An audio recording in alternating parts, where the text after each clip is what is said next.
मुंबईमध्ये घटना घडली आहे, रेल्वेमध्ये भारतीयांचा मृत्यू झाला, रेल्वेतून लोक बाहेर पडत होते, कसं बघता सगळं? यंत्रणा फेल झाली आहे का मुंबईची?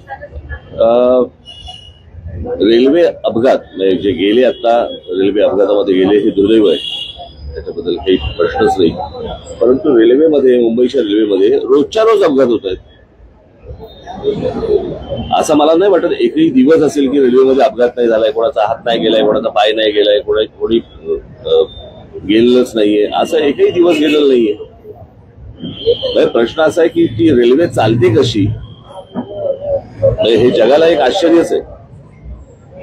खरं तर अनेक वर्ष याच्यावरती अनेकदा मुंबईतल्या लोकांनी हा गोष्ट केंद्र सरकारला सांगितली की त्याच्यासाठी एक वेगळं महामंडळ तुम्ही करा, ते रेल्वे मंडळच वेगळं करा, कळलं का?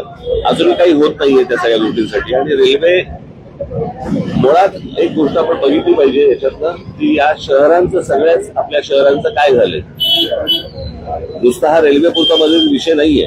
मी त्या दिवशी माझ्या एका मुलाखतीमध्ये पण मी सांगितलं होतं की हा सगळ्या शहरांचा आपल्या विचका झालेला आहे. एक तर रिडेव्हलपमेंटच्या नावाखाली रस्ते नाहीयेत आणि नुसत्या उंच उंच इमारती उभ्या राहत आहेत या सगळ्या ठिकाणी. आणि रस्ते नसल्यामुळे पार्किंगची व्यवस्था नाही, पार्किंगची व्यवस्था नाही म्हणून ट्रॅफिक अडला जातो. कित्येक मी तुम्हाला तर पुण्यामध्ये पण अनेक ठिकाणी असेल, मुंबईमध्ये तर अनेक ठिकाणी आहे, अनेक ठिकाणी ठाण्यामध्ये अनेक ठिकाणी की जर समजा कुठे आग लागली तर फायर ब्रिगेडचा बंब नाही जाऊ शकत तिकडे आतमध्ये. अशी आपली सगळी शहरांची अवस्था झालेली आहे. कोणी शहराचं प्लॅनिंग म्हणून मागे मी म्हटलं होतं की टाउन प्लॅनिंग नावाची काही गोष्टच नाही आपल्याकडे. मी गेले इतकी वर्षाचे मी तुम्हाला सांगतो की बाहेरून येणारे जे लोंढे आहेत आपल्या सगळ्या शहरांवरती आदळणारे, याच्यातच ही रेल्वे कोलमडली कशासाठी? रेल्वेचा बोजवारा उडालेला आहे, सगळ्या अख्ख्या ट्रॅफिकचा बोजवारा उडालेला आहे. लोकांना चालायला फुटपाथ नाहीयेत, ट्रॅफिकसाठी वाहनांसाठी रस्ते नाहीयेत, कोण येतंय कोण जातंय माहिती नाहीये. नुसते तुम्हाला मेट्रो आणि त्या काय ते तुमचे बाकीच्या सगळ्या सोयी सुविधा करतात ते काय मेट्रो आणि काय करतात ते मोनोरेल. ह्याने प्रश्न नाही सुटणार. मुंबईमध्ये मोनोरेल्स आहेत, मेट्रो आहे, सगळ्या गोष्टी रेल्वे आहे, बरोबर आहे. मग गाड्यांचं रजिस्ट्रेशन थांबलं का? टू व्हीलर फोर व्हीलरचं रजिस्ट्रेशन थांबलंय का? नाही थांबलंय. म्हणजे त्या गाड्या येतातच आहेत. म्हणजे नक्की मेट्रो कोण वापरतंय, मोनोरेल कोण वापरतंय, कोण काय करतंय, काही कोणी पाहायला तयार नाहीये. सगळेजण फक्त आपले निवडणुका आणि प्रचार आणि सगळ्या याच्यातच सगळे गुंतलेले आहेत. शहरं म्हणून याच्याकडे बघायला कोणी तयार नाही. आणि शहरांबद्दल बोललेलं याच्यावरती तुमच्या चॅनलवरती त्याला किंमत नाही.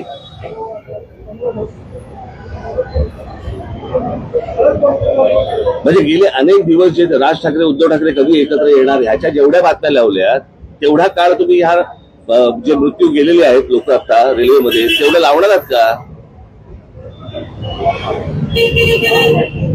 आपण कशाला महत्व द्यायचंय, कोणत्या गोष्टीला महत्व द्यायचंय हेच समजेल असं झालंय सगळ्या गोष्टींमध्ये.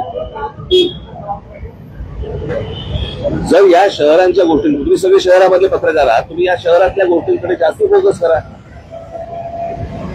सरकारचं लक्ष कसं जाईल या गोष्टींकडे याचं तुम्ही ह्याच्यावरती लक्ष दिलं पाहिजे तुम्ही.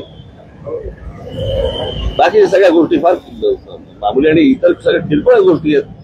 जे काय राजकारण चाललं, तुला काय वाटतं, तुला काय वाटतं, तुला काय वाटतं. दुर्दैव आहे. मला असं वाटतं केंद्र सरकारने या गोष्टींकडे लक्ष दिलं पाहिजे, तातडीने लक्ष दिलं पाहिजे. की रेल्वेमध्ये त्या प्लॅटफॉर्मवरती रोजची जर समजा तुम्ही गर्दी बघितली तर लोक आतमध्ये कसे शिरतात आणि कसे बाहेर येतात. रेल्वेने प्रवास मीही केलेला आहे. कॉलेजमध्ये असताना मी 2 वर्ष बिहारमधले प्रवास करायचो, त्याच्यामुळे मला माहिती आहे रेल्वेचा प्रवास काय असतो. आणि रेल्वे स्टेशनवरती गर्दी त्यावेळेला गर्दी खूप कमी असायची तशी. पण ज्या प्रकारचे आपण रेल्वे प्लॅटफॉर्म बघतोय आता, तुम्ही संध्याकाळी तुम्ही मुंबईचा प्लॅटफॉर्म बघून दाखवा, तुम्ही आज शिरून दाखवा मला त्या ट्रेनमध्ये. आणि त्याच्यानंतर ती सगळेजण जे प्रवास करत असतात त्यांच्या चेहऱ्यावरती एक स्मित हास्य असतं किंवा काही बाबा असे काही विलक्षण आहे ते सगळं. बरेचदा प्रवासी तक्रार करतात खूप एक डेंजर कर्व आहे तिथं. म्हणजे बरेचदा दोन गाड्या जेव्हा आणि त्यामुळे कर्व असल्यामुळे दोन जेव्हा लोकल क्रॉस करत होते ठीक आहे. रस्ते गेली बरोबर लटकतात दरवाजा. बरोबर. हे काय नव्याने हा काऊन निर्माण नाही झालाय, हे माहिती आहे ना लोकांचं. कळलं का? रेल्वे मंत्री म्हणून काय करतात? नाही आता हे सगळं आनंद आहे त्याचा. रेल्वे मंत्र्यांनी राजीनामा द्यावा. राजीनामा कशाला द्यावा? जावं तिकडे बघावं काय चाललंय ते सुधारावं. रेल्वेची संख्या वाढत नाही त्यातलं हे सगळं. अहो तुम्ही एकदा मुंबईच्या रेल्वेमध्ये प्रवास करून बघावं, मग तुम्हाला कळेल मी काय म्हणतो. रेल्वे ऍडमिनिस्ट्रेशनचं म्हणणं याच्यावरती त्याचा क्लोज एसी लोकलला होती. तुम्हाला ते फिजिबल वाटतं? अहो कसे माणसं राहतील आतमध्ये रूम भरून भरतील. किती गर्दी असेल कल्पना आहे का तुम्हाला? पण महाराष्ट्र लटकत होते. म्हणजे त्याची एक जागा बाबा बाहेर पडण्यासाठी पाहिजे, एक जागा आत जाण्यासाठी पाहिजे. काही नाही, जिथनं बाहेर पडतायत तिथनंच आत जातायत. तर ज्याला उतरायचंय तोच परत पुढच्या स्टेशनवर जातोय.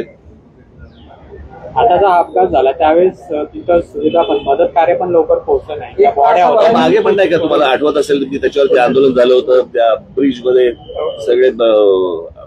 ब्रिज पडला होता आणि सगळं झालं होतं. सगळ्या ठिकाणी हे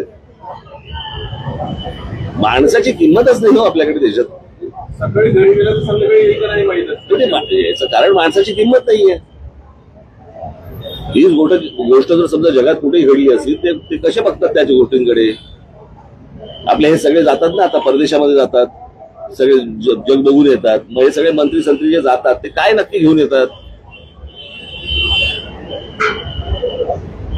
तिकडची रेल्वे तुम्ही आणू नका, बाकी विचार तरी आणा. तोही नाहीये. फ्रस्ट्रेटिंग आहे.